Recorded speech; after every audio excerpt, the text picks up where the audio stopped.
detonator, the detonator, the detonator, detonator, the detonator, the detonator, the detonator, detonator, detonator.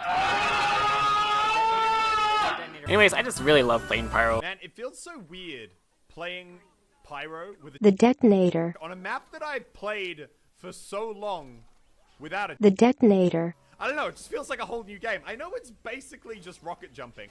You just go over their heads and then you appear behind them, man. It's not the new Pyro weapon that's so good. It's using the detonator with a back burner because you just get behind people and destroy them. Hola, fellow TF2 players. Did you like the Jungle Inferno update? Cause I sure did. It fixed a lot of the problems with Pyro's flamethrower, as well as adding new jungle-themed maps, a ton of new contracts, and also new weapons for the Pyro and the Heavy. One of those weapons is the thermal thruster, and it is a very epic win. The ability to fly around with the jetpack and flank your enemies is great, but what does that mean for another weapon in the game? the detonator. Stop! The detonator. Previously, the best method of flanking as a Pyro was to run the backburner, the detonator, and the power jack. But after the release of the thermal thruster, getting across the map over people's heads was a lot easier. The first thing I thought when they announced that there would be a jetpack was, what will happen to the detonator, and will it be obsolete? So, is the detonator still viable? And I'm just going to answer it right now and then explain later. I still think the detonator has a role in TF2. Now, you might be thinking, wait a minute, let me sort this out. I could soar over my enemies' heads without them seeing me and land directly behind them, kill them, and then still have enough juice in my jetpack to fly right back out of there. Or I could sneak around in a big squeaky rubber suit and probably be seen by the enemy before I can even get behind them. You'd probably take the jetpack. When deciding which flanking secondary to use on which maps, I first thought of a pretty simple word: space. The more space there is on a map, the more likely it is that you should use the thermal thruster. On a map with less space, the more likely it is that you should use the detonator. The reason we should think of space to determine which weapon we want to use is because of how the weapons work. The thermal thruster gives the player a burst of air that propels them into the air, a lot more so than the detonator, which gives you a small boost, like a mini rocket jump.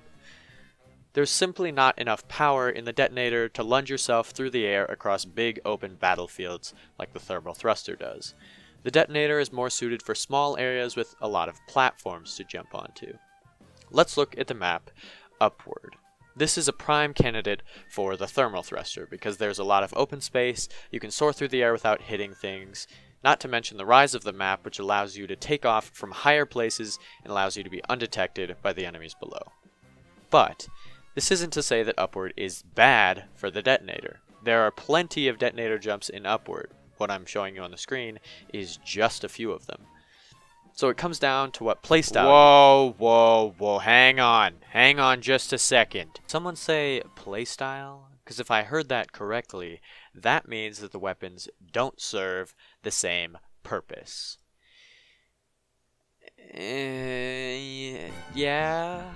The thermal thruster does its flanking from a hiding spot straight to the battlefield, right through the air. The detonator does its flanking from the side of the map to still kind of the side of the map. Typically when you're flanking, you tend to stay on the outside of the map and pick off stray enemies and then move in closer to the center. The thermal thruster is a fast way to get to the battlefield quickly without being seen, but it doesn't guarantee you won't be heard. The thermal thruster is noisy. It makes a loud noise when you use it, and you make a noise as you soar through the air, and you also make a noise when your bones crush up into baby powder inside your own leg when you land. Nice. The detonator, however, is much quieter, only releasing a noise when you fire it for a brief second, and also when you release a noise from hitting yourself with a firework. Also, the equip and dequip time on the thermal thruster is ungodly. I'm glad it exists. Don't get me wrong, alright? It would be broken without it, but Jesus. Here's how I see the two weapons. One is a situational flanking weapon, which is primarily used as transportation. And the other one is the detonator. I'm not saying that the thermal thruster is bad. It has a purpose. I don't think it's as versatile as the detonator. Also, it doesn't serve as a weapon, or it can, but it's, again, very situational. It all comes down to the space thing I was talking about earlier.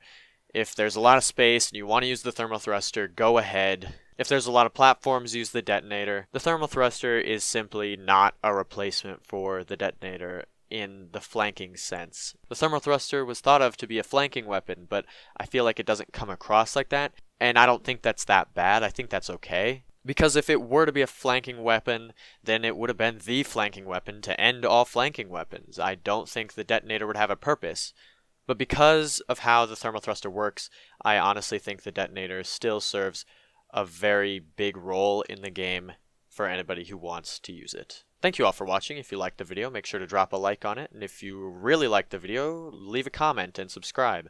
Anyways, guys, that is going to do it for me. My name is Sevis, and I will see you all in the next video. Goodbye.